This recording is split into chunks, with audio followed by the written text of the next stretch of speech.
বিচে কলা একদম ছোট, এই যে পড়ে গেছিল এগুলো ফেলে দেবো, তাই এগুলো রসুন লঙ্কা দিয়ে সিদ্ধ করে নেবো লবণ হলুদ দিয়ে। বাটা করবো, এটা বাটা করবো।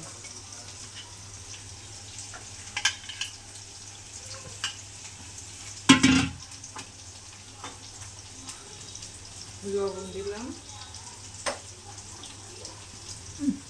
হলুদ দিলাম, এটা দিয়ে সিদ্ধ করে নেবো, ভালো করে সিদ্ধ করে নেবো। এটাকে নিয়ে তারপরে বাটবো, বেটে টালবো।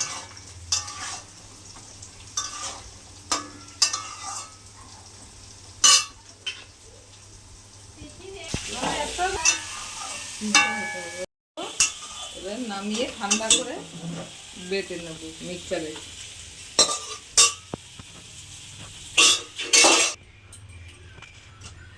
শুকনো লঙ্কা দিলাম একটা ফোড়নে, কালো জিরে দিলাম,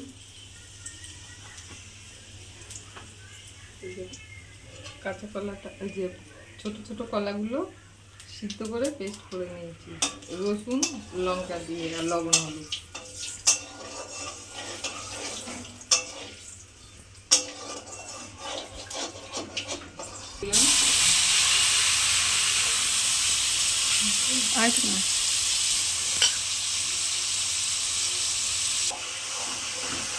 এবার 5 মিনিট মতো টালবে, একটু চিনি দেবো,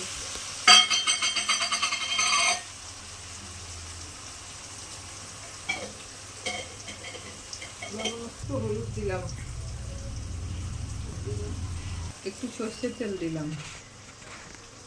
হয়ে গেছে বিচি কলার বাটা, ছোট বিচি কলা কিন্তু।